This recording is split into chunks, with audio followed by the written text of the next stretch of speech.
Welcome back, everyone, to another episode of Kyoto Talkshow Hotel. As per usual, I'm your host, Bingle, and with me is my co-host, Leah. So, we're going over, Hello. Kaminabi. Kagurabachi, chapter 123, and this is the most I'm going to be speaking in one go because Leah's basically got the floor. This is her go. This is the Chiaki Soga show right now. So, Leah, why don't you take it away Yeah. and start with your thoughts on this chapter and Chiaki? Okay. This is a right step on the right direction, and it eases me a little bit of my concerns on the previous chapter. A little bit, because, there's still quite elephants that need to be addressed.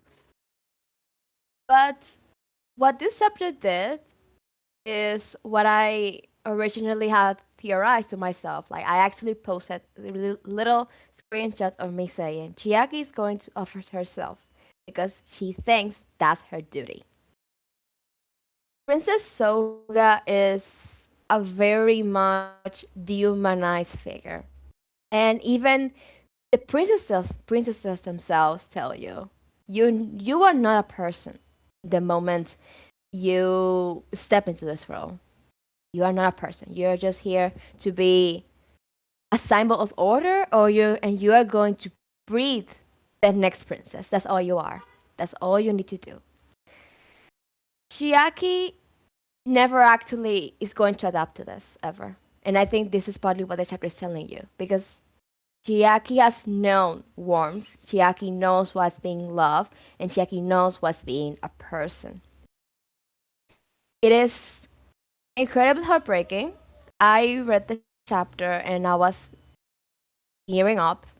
It was like I was literally crying because it's like you you have this woman, this person that her whole world was stripped away from her, and she can do nothing about it because there is no one in power that actually wants her to give her back, give her own life and what she missed the most. Because for them, she's just a symbol at the end of the day.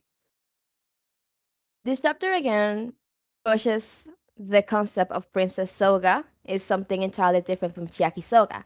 And the narrative is telling you you need to treat them as different. Because the place and what Chiaki Soga is playing in the war is an entirely different role that Princess Soga is going to play.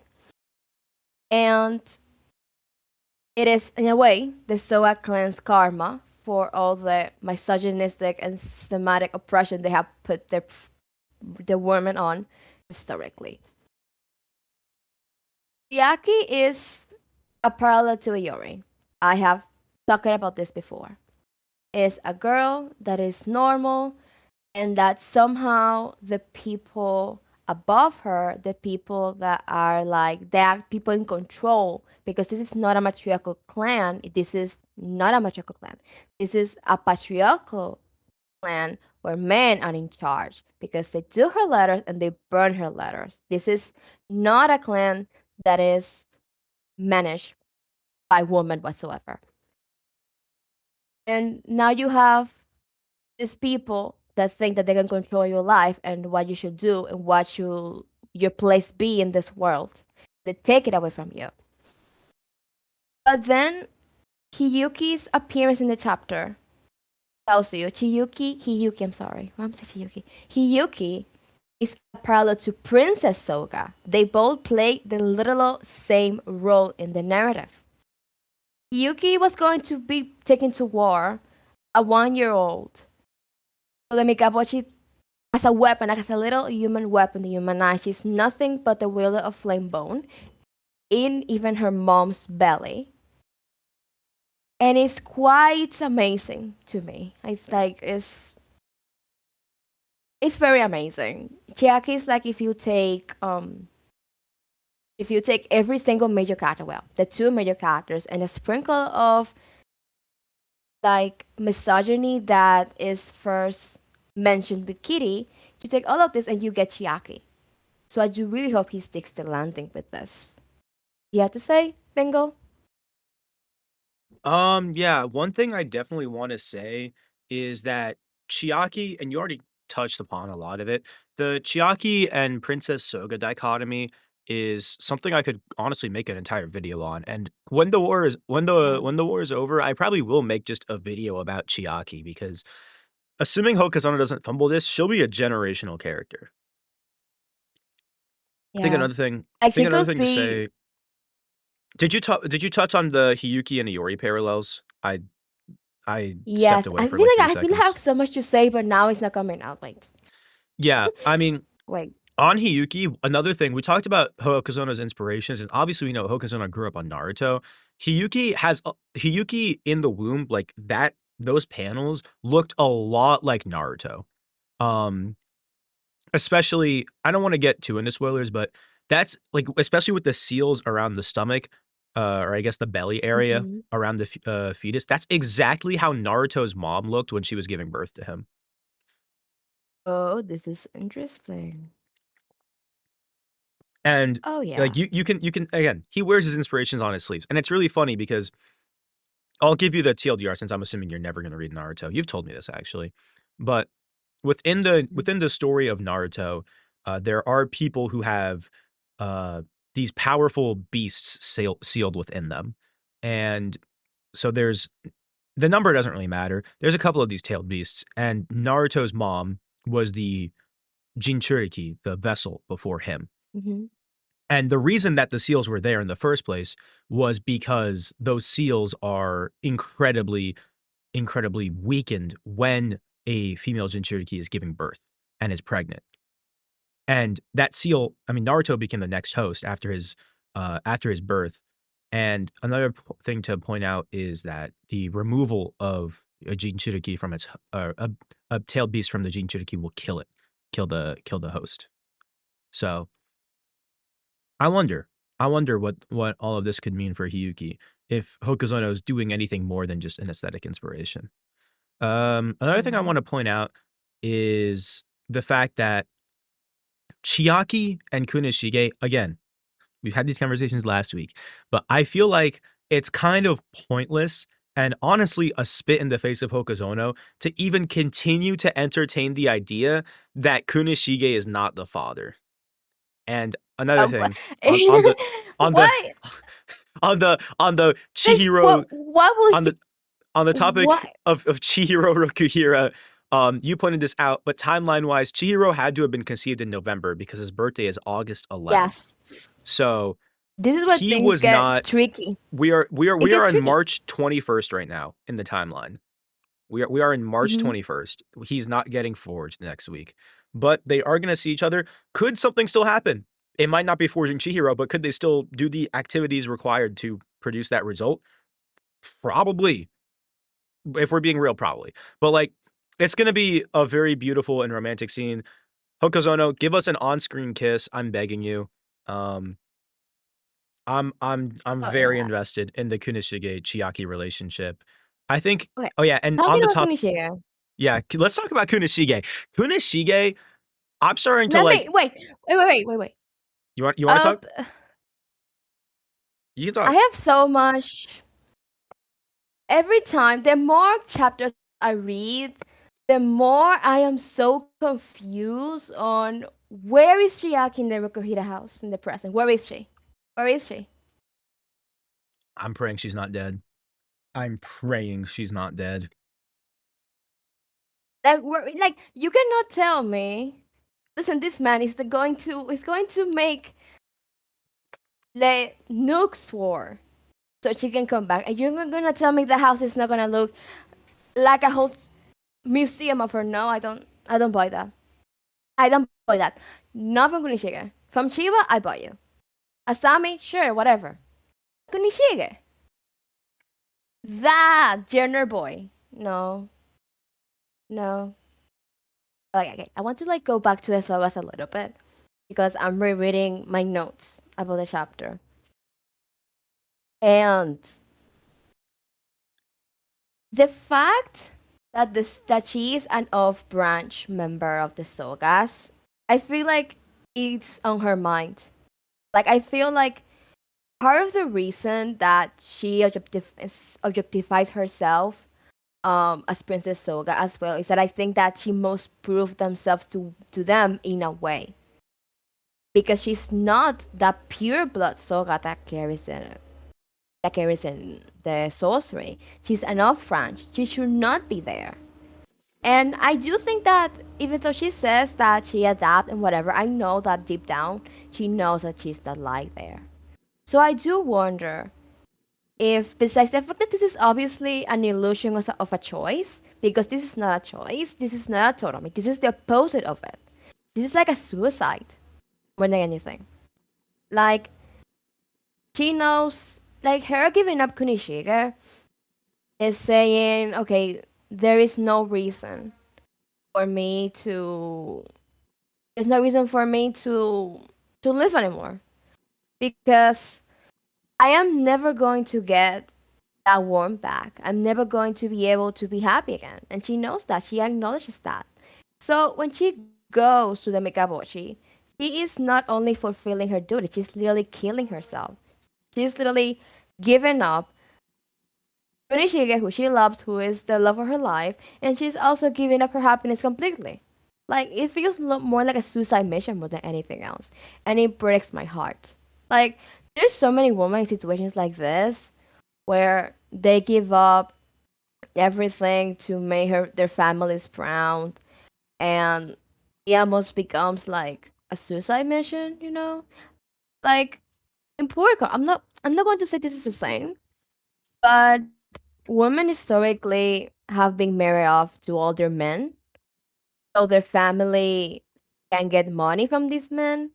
And I just cannot help myself to think that this is not, I'm not gonna say a reference, but something of a similar situation because Chiaki giving up herself, like her autonomy, her body, her life, to protect her family and the people she loves. Is very much akin to that. Even though obviously not the same, but it just makes me think of so many women in this world that feel like this, and it breaks my heart for this girl. As long as It's I go it into hell, as long it's as I go not. into deep hell. I mean, given that it sounds like the Sogas were the ones that snitch on the the other sorcery clans and they get struck down for breaking the rules. The fact that sorcery clans have been able to operate so openly after the Seitei War, I don't think it's just because sorcery is public knowledge. I think it might also be because the Soga clan doesn't have prophecy anymore, if the Soga clan even still exists, which, No, that's a whole thing in and of itself. Another thing that I kind of want to talk yeah, it's about like quickly, yeah.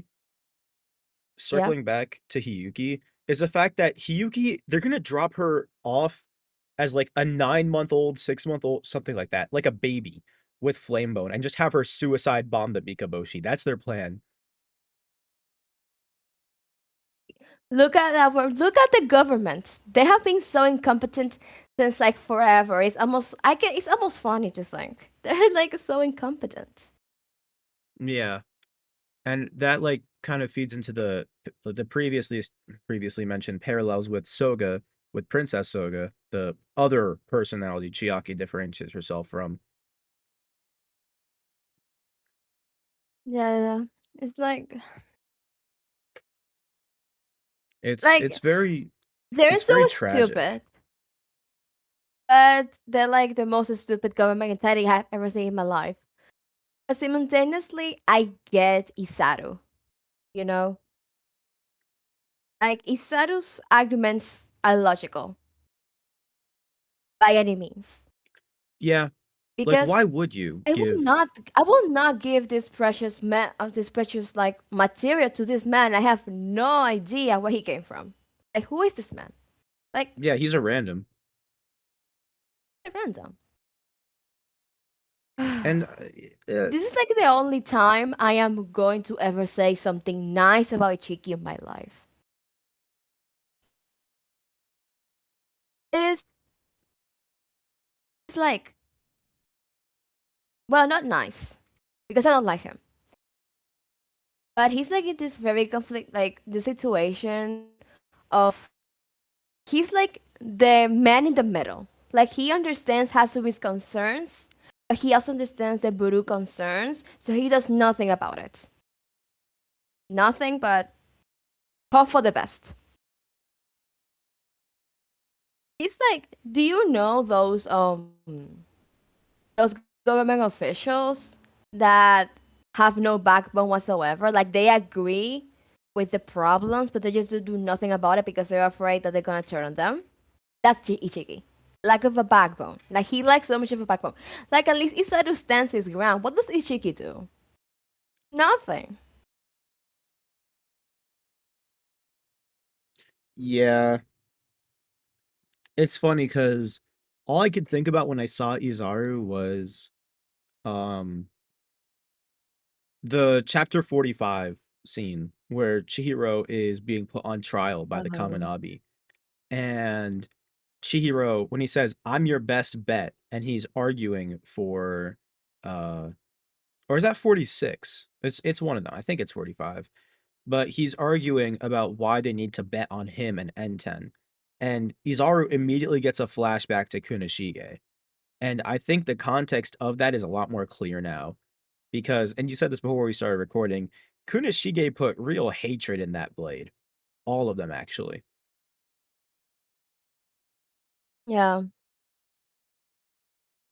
I'm still so angry about the Soga clan. I feel like I'm going to hex them. Actually, I don't know how I'm gonna hex them. Well, Mikabochi, I'm gonna kill them anyway. Oh, talking about Mikabochi. The 1 month ceasefire. Well, ceasefire. Do you think it happened even? I think it could have. If it did happen, Because there are two possibilities. There are two possibilities. Like either Chiaki goes in a month and something happens and they start the war, which is like counting like ceasefire counts that month from March 24 to the start of the war, or Chiaki goes to the Mikabochi and the ceasefire starts when she arrives, and then something happens. All I know is that it's somehow Akemura's fault. I don't know. I don't know about you, but I know Akemura is involved in it. I think what could have happened is Kunishige and Subaru, maybe with the help of Shiba teleporting in. Well, you can't use sorcery on the rock actually, but I was gonna say if he helped them get some Datsenseki, he could have. They could secretly have made an enchanted blade, but with the context that it was more than likely a very, very last minute thing, I don't think it would be more than one. I think Subaru's blade might have been made as a proof of concept, Mm. and I think that could have been the tipping of the Seitei War, but it also, or the start of the Seitei War, but it also would have been the beginning of the Enchanted Blade project being taken seriously because they see that it is a viable thing that Kunishige can replicate. Mm-hmm. No, I think like the prototype is almost. I still feel like the prototype is something that I feel like is happening. But where are they getting enough sentences key They to have to just forge the steal rest of it. the blades? They have to steal it. Not just from or I guess the Sorcery Bureau. They have to go to Hiroshima and just mine some. I wonder if that is what breaks this fire. Oh, wait. No, they said, remember, in the Hiroshima talks, they discussed that there's areas of within Japan's mainland that more than likely house hidden veins of Datsenseki. Let me pull it up. It was Okay. chapter 118 Okay, so they don't have to go there. Okay, that's or 117. Let me see. exactly shade. Because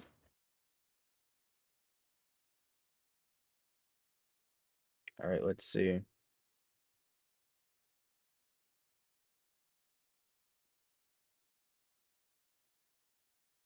All right, here's the demands. Japan must hand over Hiroshima.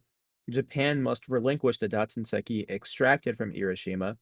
Moreover, Japan must cede Chiba, Kanagawa, and Tokyo, areas that could yield Datsenseki veins in the coming millennia. So, in Tokyo, there's veins that they can probably mine. Oh, okay, that's interesting. So, okay. Okay, so you think they're gonna mine in Tokyo? What Somewhere does in the this mean? mainland, because they don't have any jurisdiction on the mainland. Remember, Hiroshima they do because it's a far off island, but they can't do anything if they start mining in Chiba or in Kanagawa or in Tokyo. Okay, this makes a lot of sense. Okay. Yeah, I think it's gonna happen. Yeah, I definitely do think that. More likely that happen than go to Hiroshima because if they go to Hiroshima, then that's breaking ceasefire. Yeah, I mean, okay, well, rather, was the Mikabushi breaking ceasefire or was it Japan? Because I feel like Japan things is not in change a a good enough lot. position to even attempt to break ceasefire. Like they do not benefit from that. No, it would have to be the island. It would have to be the Mikaboshi. Yes, because now that there's like another baby, because they're not honestly the girl that was born was is probably Hiroto's daughter. I'm gonna lie. Oh yeah, It's Hiroto's probably probably Hiroto's. main. He's probably main bloodline. Hmm? He's definitely main bloodline, Hiroto. Yeah, yeah, sure. He even looked like the princess a little bit, like the former princess. They look Hmm. alike, so I do think that he may be the son of the main branch. Hmm. So because I remember seeing someone bring up that now we have a very interesting dilemma here because Chiaki is well Chiaki also says that, but Chiaki has a prophecy that it jumped into her.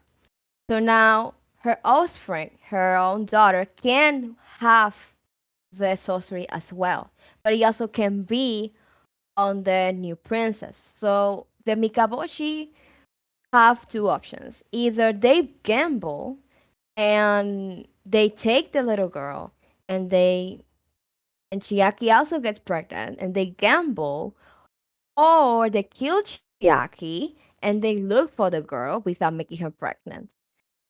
So maybe that's another reason for this fire. Because Chiaki is for the main clan, Chiaki is like a gap, you know? It's like that little space that fills between the first princess dying and the new one being born. Like the rightful princess. She's like a gap. But now there's like bigger possibilities. So are they gonna gamble? Are they not gonna do gamble? Like this princess is like shaking things up. This newborn princess.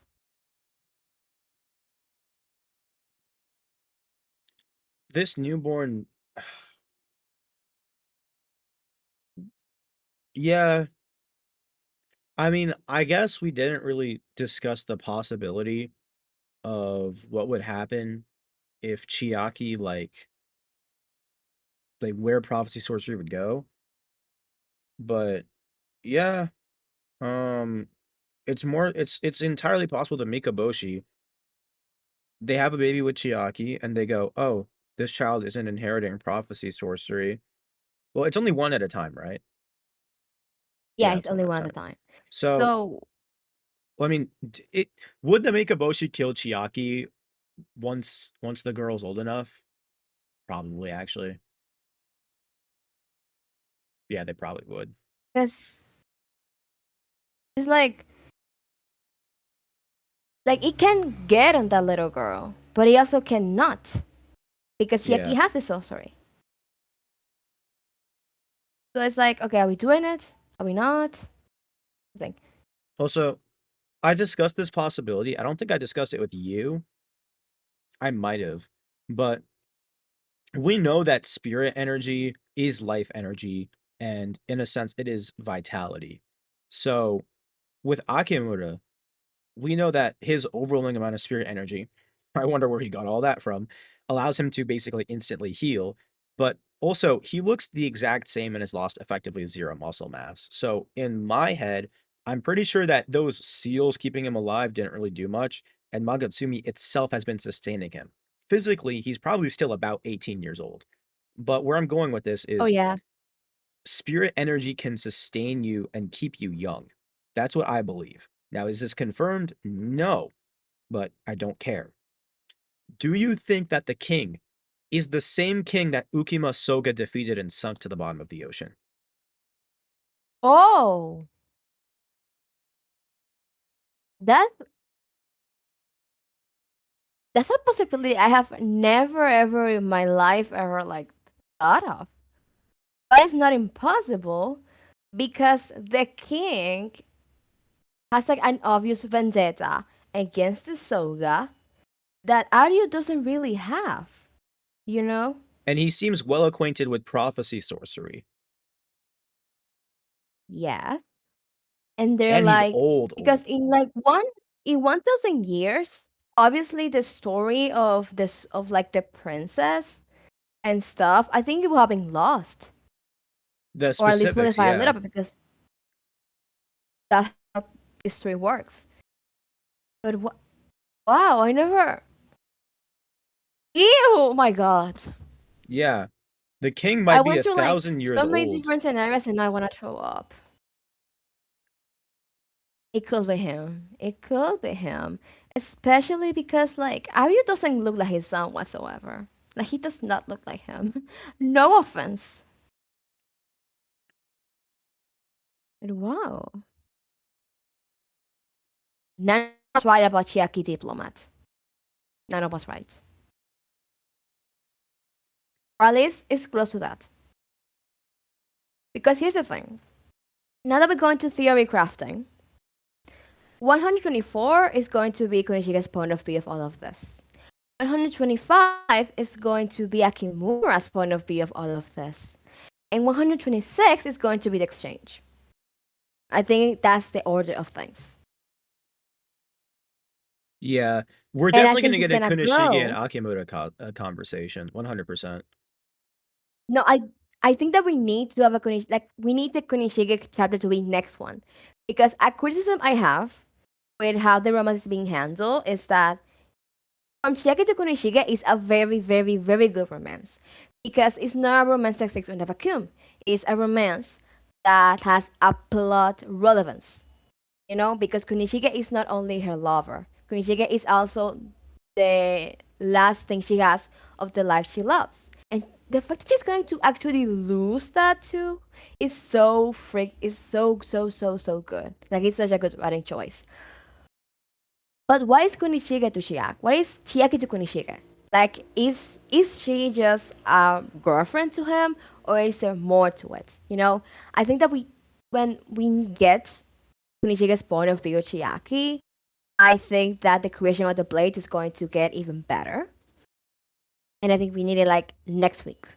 Because Kunishige was mad that he was raging, so obviously Chiaki is more important to him than Chiba. No offense to anybody that likes Kunishiba, but it's the truth. It's true. Well, I mean, he's literally married to Chiaki, or at least had a kid with her, and still loves her. I don't think anyone doubts that Kunishige still loves her, and even before No, he died. yeah. Like, let's be But like, real. If obviously Chiaki's his favorite, and she was a W wingman too. Shiba's just there to play wingman. Shiba's closer to Asami. Well, no. This dynamic is so funny because it's obvious that to me, Chiba's favorite is Kunishige. But Kunishige's favorite is not Chiba, it's Chiaki. But I It's like think so Kunishige funny. is like, if we're talking guys, Kunishige's favorite is obviously Shiba. No, obviously, but Chiaki is another realm, obviously. And then Azami is off in the corner. I feel bad for him. He's no one's favorite. He's the one for I feel so bad for him. Yeah, Yeah. he needs to be I think Kunoshige. this is another thing. I Then noticed this when I was going through the chapter with Alon's, but I didn't say anything because I was eating. Uh, but Sally did point this out on Twitter as well. The panel where Chiaki gets scolded for sending letters to Kunoshige, where she's getting scolded. The next panel is like a crushed down house, right? it's That looks Judah's house. exactly, yeah, that looks exactly like Yura's house in chapter No, 102. it's Judah's house. I went through the panel and I compare every single part of it. It's Judah's house. Yeah, it's just the same house And she saw a without him on vision. it. Yeah, she saw a vision of that. So I think Yura might actually be partnered with Chiaki, and that's how he's getting his prophecies. Like, there is actual no way. Like, Kazuna is playing with me. He's playing with fire. Because the other princess, the former princess, has moles under her eyes. So, in a cynical thing, what he's telling you, what Kazuna is telling you, is that the women that have moles under their eyes are both Princess Soga and have a prophecy. Now, Yura appears with a prophecy and two moles under his eyes. Like, this is not a coincidence. I don't care. This is not a Well, coincidence I mean whatsoever. the obvious counter argument to all of that is that prophecy sorcery can only exist in one person. So if Yura has prophecy sorcery, Chiaki's dead, probably. But he's a man. That yeah, maybe Yura's sorcery is the ability to copy. Maybe it's a copy. But if he copies, like, look at the thing. If he copies that, he needs to meet someone with the prophecy for him to copy it. I Yeah, so think. he needs to know Chiaki. Exactly. That he needs But to know Chiaki. that means The Chiaki is other princess complicit having in moles confirmed Kunishige to me that dying, though. he's LARPing. He's LARPing Princess Soga. He's LARPing. He's a Because LARPer, even down to yeah. the fact that he wants to become the symbol of peace, of order, and that's a Princess Soga thing, like he's LARPing a Soga. Well, then that means Like Chiaki 100%. directly helped kill Kunishige, though. It would Go explain for how they were it. able to locate Let's Kunishige. go. It would explain how they were able to locate Kunishige, Let's but that go. means that Chiaki willingly allowed the love of her life to get killed and her son to get traumatized and scarred.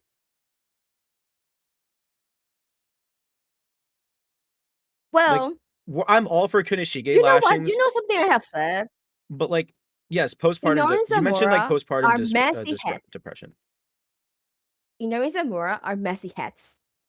Every single relationship in Parallelbachi is messy as hell. I This is 100% a scenario I see because Hakazone is gonna find a way and he's gonna fuck them up. I know that. Them, Happy, Princess and Cognite, who are we kidding? Who are we kidding? It could That's not also gonna happen. be, it could also maybe be that like Chiaki told them, but she said just take the blades, don't kill Kunishige or something, and they said, we're good. It could have been I another think that instance. maybe what I feel like it depends because I feel like there's so much scenarios. One could be that she said, "Do not kill Shihiro." Right. The second scenario is that, well, don't kill Chihiro because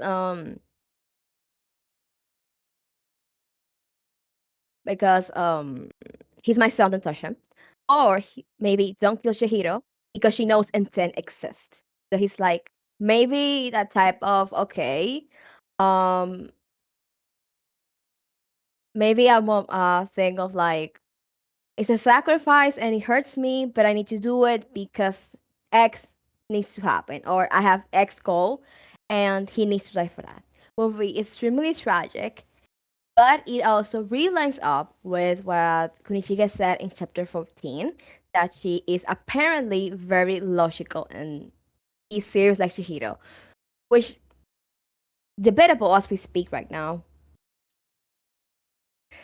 The second scenario is that she gave Yuta the tip but she didn't know Kunichiga was going to die.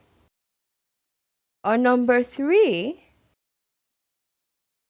Chiaki saw Yura, or Yura seek her, a little bit close to the plan of killing him, so the information that he needed wasn't related to Kunichiga itself, but rather Akimura or something else. I don't know. This can go anywhere. I feel like her arc can be it can go anywhere. Really. Like I don't think it's the writing us on the wall.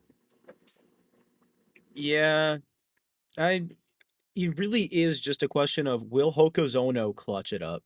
Because there's so much potential for this to be like an all-timer character. Depending on Hokozono, how Hokozono does this, obviously my top one is going to be Chihiro. It's never not going to be Chihiro. It's not just the fact that he's the protagonist, it's Chihiro. Like my top one will Yeah. always be Chihiro. My top three right now, in terms of favorites, it's Chihiro, Natsuki, Samura. But Samura, I'm kind of waiting for someone to replace him. And Chiaki might be that someone. Uh I'm very Yeah, excited. no, if And he clutches. what this does for Akimura's character as well. Mm, Yeah. The thing is, what how he lands Chiaki is going to say a lot of how he lands the rest of the woman and how he lands Hirohiko as well. oh, 100%. So if he lands this, if I like it, me who is picky as I'm picky and I run a very strict program. If he lands it, then I'm going to go full trust. Like, okay, do it. I'm going to go 100% blind and I'm going to trust him. Now, if he doesn't, I'm going to be on the little edge with how he handles the non-male characters. I'm going to be a little bit. Well, not all of them. Hiyuki's gonna be fine. But you know, Kitty. Kitty, if he Kitty. Please have a Oh my character god. besides misogyny, girl. Please. Like, Ugh. also, And another thing, people have he's been, doing a commentary of misogyny right now. yeah, If he doesn't land the commentary of misogyny here, how is gonna land with Kitty? He's not gonna land. yeah, He's gonna look silly doing it. yeah. But this means this is just more parallel bocce. We were talking about this last time. Everyone's a parallel of everyone. Chiaki parallels Hiyuki as Princess Soga. She parallels Iori as Chiaki Soga. Because remember, Iori and her Mhm. schoolgirl life are like a very similar thing to Chiaki's Yes. old life with Kunishige. And then now you have the fact that her main struggle of autonomy and her womanhood being something to be commodified and used as a political bargaining chip kind of echoes Kiri and how her womanhood has been used to constantly deny her, at least in terms of her relationship with her grandfather, deny her the freedom to wield the sword. So, and then of course the Shirikai family and their counterculture methods also parallel Hirohiko, who was the literal embodiment of the concept of being counterculture and doing your own thing and breaking traditions. Ah, oh, Ugh. Hokazono. Hokazono, don't He's fumble playing with this. fire here. I'm gonna hope, I'm gonna pray, and I am going to beg that he actually has that he's getting his inspirations and his ideas of this not from Naruto, not from My Hero Academia, not from Attack on Titan, not from anything. Let's read actual feminist literature, please. I beg. When it comes to writing woman, yeah, he better be reading feminist literature.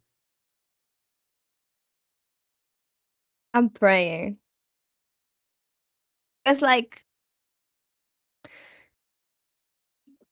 okay, I do think he had like either he read has some vague idea or he actually has women in his life that are like a reference to him because I think the idea, like the whole thing of of her autonomy and how she's handled. I'm not going to say it's very feminist, but it's very, very, very personal to women, like the reality of women. That I, for example, I am not going to say it's very similar to how I perceived it with Maki, for example, because I cried when Maki killed everything. Because I want to kill everything too. But Chiaki's struggle, even in a clan and even as royalty, can be applied even outside of the fictional atmosphere. And I think this is a good sign. Or so I hope. Maybe I hope I am not being delusional here. We hope you're not being delusional here. Yeah. Yeah. Just good chapter. Very good chapter. Yeah, it's good. It's good. It's good. It's good. It's good. It's It's a partly very what good I wanted chapter. from him. It's partly what him wanted from him. I still have my doubts because I think that he still needs a plot. Well, not a plot, but I do want to see how he develops her making a choice. Like if he's going to make her choice as Chiaki Soga, or if she's going to become a princess. She's going to embrace that title of a princess, but because she chose to be someone else's princess, or she chose to take that role and manifest it differently, which could be extremely good and could be a good sign for Hiyuki and for Iori and everybody else. Okay, okay, maybe it's that actually because Chiaki, Hiyuki probably going to Akimura, um, Chihiro little Iori, well, not directly, but it's kind of hinted like Iori has to choose to be Tobimu's wielder. So maybe it's that actually. Maybe she's going to take the role of Princess Soga, but differently. I don't know. I think like she'll probably find some way to strike the balance between being Princess Soga and being Chiaki Soga. Mm, She'll find some middle ground. That's what I think will happen. And the that's true. alternative is if she does surrender herself to being Princess Soga, it has to be, and it is being framed as a tragedy. The story itself is pointing out very clearly how much of a not good thing it is that she is surrendering herself to become Princess Soga, but the fact that there is a lack Yeah. of choice placed upon her. So again, autonomy themes, Hokazono, as we were saying, you have 3 minutes, don't mess it up. And man, Kunishige, I also like I understand people who have Kunishige as their favorite character, but what I don't like, and we did talk about this last week, is when they sort of project onto Kunishige and treat Chiaki like a reward instead of how Mhm. Kunishige himself sees her. So this next chapter is also going to give us more of how Kunishige sees her because honestly, we haven't seen much on Kunishige's end. Just him understanding her role as Princess Soga and kind of resigning himself to that fate and being Mhm. like, well, I'm a nobody. What hope do I have? And I just want to make the perfect katana. So seeing how he Mhm. actually And views Chiaki, sees her, and cares about her would be incredible. yeah, talking about Konishiga, I think sourcing said this actually, but I also think the tragedy of it all is going to be that Kunishige represents a normal life for her.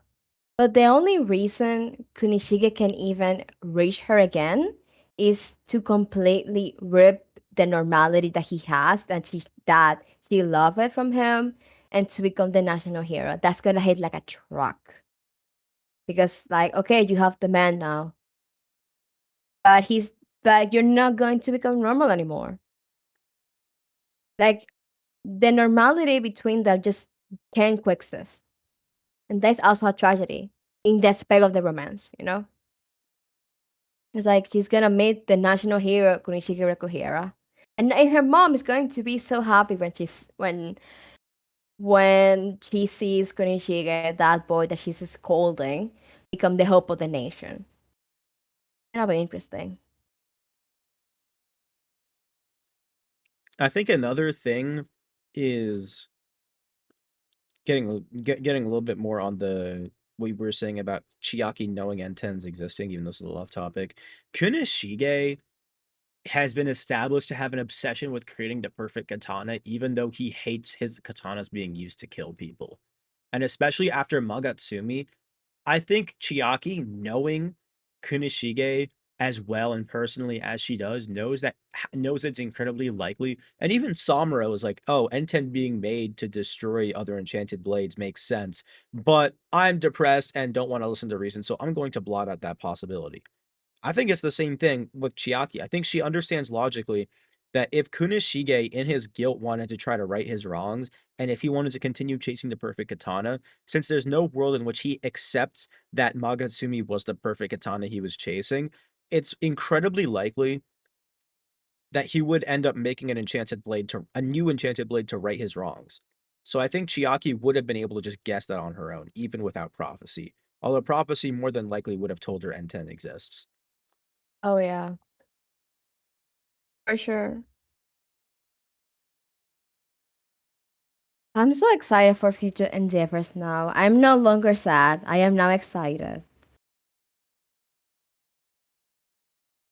Oh, I've got so much faith. I've got so much faith. See, we are now hardcore. Let's see how much if this is temporary or this is going from to become the best. He's going to be like his best, one of his best characters, or if we're gonna have to find him in Japan. Looking forward to it.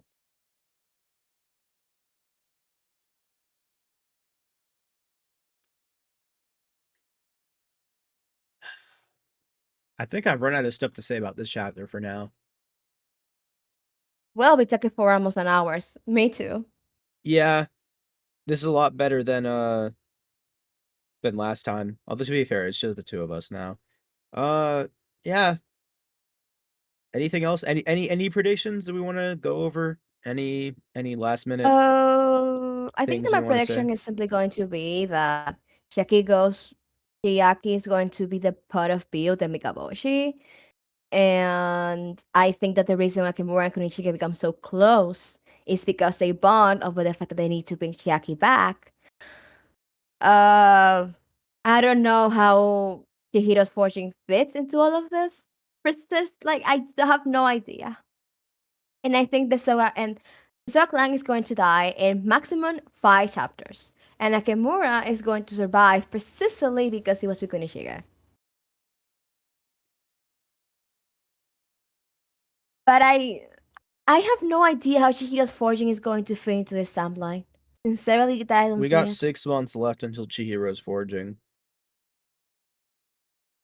Like, okay, the Soga clan dying, okay, it's gonna die soon. They're gonna be dead by the time Chihiro's being forged. Like, that's for sure.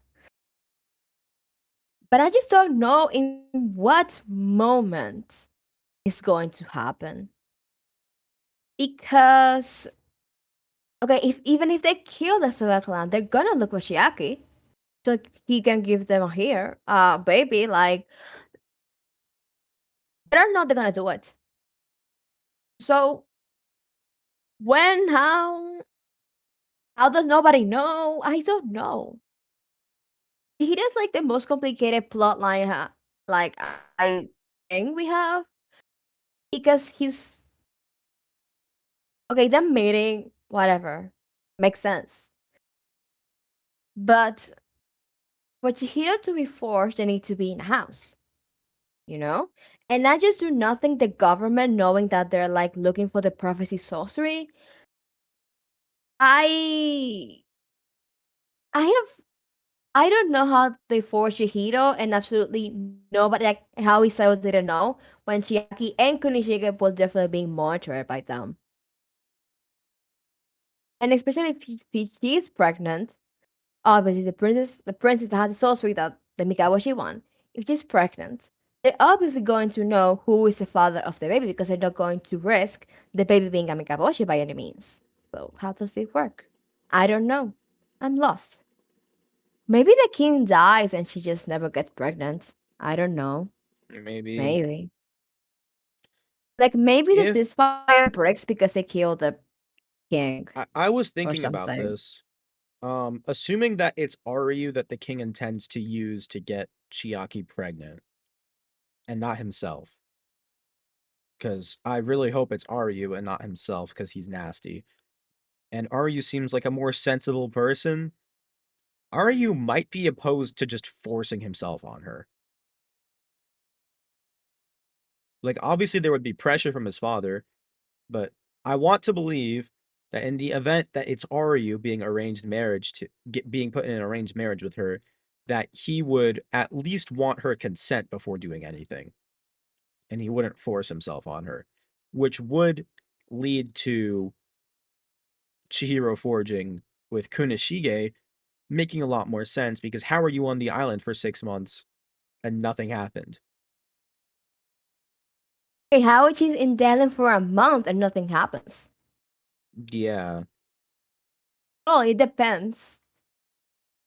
I feel like it all depends in when the ceasefire starts. Does the ceasefire starts now, or does the ceasefire start when they give Chiaki? Like that's the thing. Because it could be neither. Either it could be. I don't know. But let me check. Okay, does this fire historically start like when the agreement is reached, like the moment the agreement is reached? Or do they probably the start moment that like Chiaki is surrendered. you think? Probably. I would say a full-on ceasefire. I would say maybe they won't do anything, obviously, because they want Chiaki.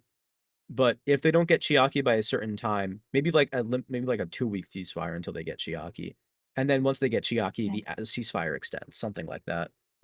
Yeah, I think that they're gonna want her to come like really fast because even if she surrendered, like maybe the government could find a loophole and the Mikaboshi were like, no. So like maybe they want her like fast, like 2 weeks time. But how does it break? Like there's the possibility of the Soga clan wanting to kill Chiaki and to kill the Mikaboshi gang at the same time. War starts. Or Akimura does something which I don't think is gonna happen because Akimura is no one. I don't think Kunichiki is going to do something precisely because I think the government will keep their eyes on him and everything related to Hasumi or something. Maybe Chiaki's mom could do something about it because, like the last panel where she realizes what her daughter became, I think that we could get something out of that. But I don't know. I do think she goes. I do think she goes. I do think she becomes a bow.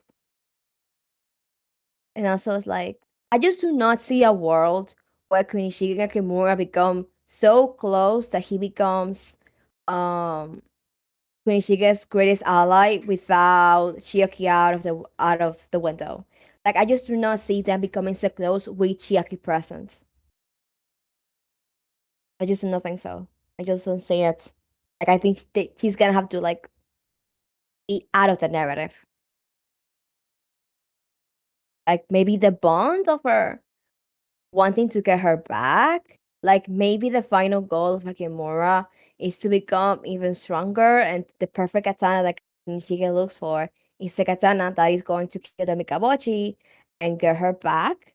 Maybe they bond over that or something. I don't know. I just do not see Chiaki being impressive while Akimura and Kunishige become so close because Akimura was not his friend. They were not close like that. Not in their childhoods.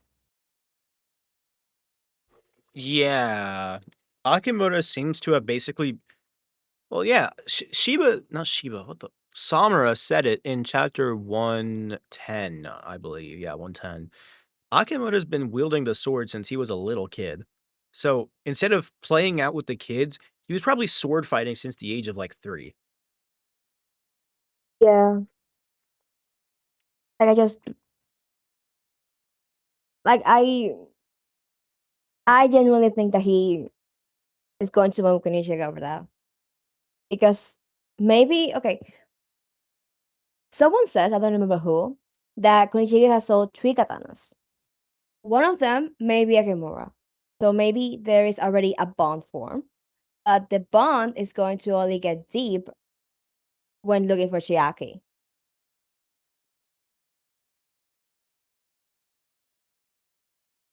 Wow, baby Chiba was so ugly. I was just like, I saw the panel and his ponytail is just so ugly.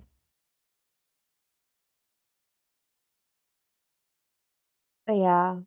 Also, the Suchan. I think we're gonna get a summit confirmation age soon.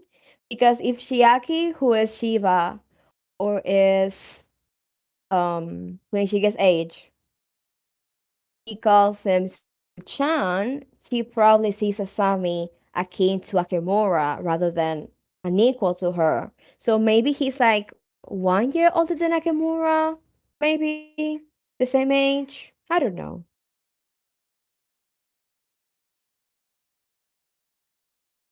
But it's so cute. Well, I have nothing else to say. Yeah, I'm out of thoughts, of conclusions, of observations. Man, Seite War, we're only 10 chapters in and it's already this good. Like initially, I kind of felt that the Irishima talks dragged just a little bit, but I think I was just letting Nero's propaganda get to me. Like Well, Irishima talks were not that bad. I'll say that. And they were very okay, they were not necessary. bad by any sense. They were necessary to Oh. establish the massive threat and power of the Mikaboshi, and also to establish the Mikaboshi themselves. I am not very big into fighting. So I was like, okay, what are we concluding this? Especially because I feel like more than anything, it's more than we already knew what was gonna happen. So it's a matter of okay, for me it was okay, when are we wrapping this up? Like okay, I know what's gonna happen. Hito's gonna die, Yoshino's gonna die, Machiro is going to die. When are we getting to that? I was tired. Yeah, but I mean, we basically knew everyone except Shiba was cooked. Maybe every read is going to be better. I think it is like the weekly reading experience too, because I've been experiencing this a lot with Gachiakta especially, and also the current Blue Lock France match where it feels well, it just wrapped up, but it feels like on a weekly read, something can feel like it's dragging out, especially if there's breaks. Yeah. I think Shinjuku Showdown is probably the biggest example of this because Gege was taking a lot of breaks. There was a lot of it felt like there was a lot of dragging on. I practically skipped most of the stupid survivor fight, but like on a on a reread, it's really not that bad. Shinjuku Showdown it just people were not like good with a weekly experience. That's what it was at the end of the day. I agree with you. Yeah. So I think weekly it'll hit. I know Hokozono can do weekly, and as someone who does actually enjoy fights, um, I definitely didn't have that much of an issue. Like, I understand, for example, if you're not that into fights, thinking things like, oh, Mashiro and Hiroto dropping a big truth nuke on uh Aryu just felt like a, oh, what's gonna happen next? Even though we knew he was gonna tank that and just kill them. Yeah. And to be fair, if the chapter's about to end, why not throw some high moments in aura at the end for a cliffhanger? Like, why not? It's a shonen at the end of the day. And Hokozono, as we know, has mastered the art of cliffhangers. So I don't see that much of an issue with just throwing in hype moments in aura when it's inconsequential. But I genuinely believe that we've got like 30 chapters left. We're going to be here for like 30, 40 chapters left, probably like another, like the rest of the year. Probably the rest of the year, yeah, I agree. I'm fully ready for that. I'm excited. My Ibuki stocks, I have them all in, and by extension, Natsuki. I'm excited to see a little bit more of Samura, obviously Akemura, and hopefully, finally, Pink Bearer. Hokazono, why are you hiding Pinky from us? What is there that we don't know? What do you see? Please, please, please, please give her to me. I'm tired of waiting. Enough is enough. Give us Pinky, bro. Okay. Well, I think that's all. So, thank you guys so much for tuning into our second episode of KTH, Kyoto Bloodshed Hotel. Wait, Talk Show Hotel. Gulp. As always, as always, it has been a pleasure, both myself and Leah. We'll see you Yes. guys in the next one. So take care of yourselves and have yourselves a damn good one. Good night, good day, good evening, good morning, wherever you are, and God bless.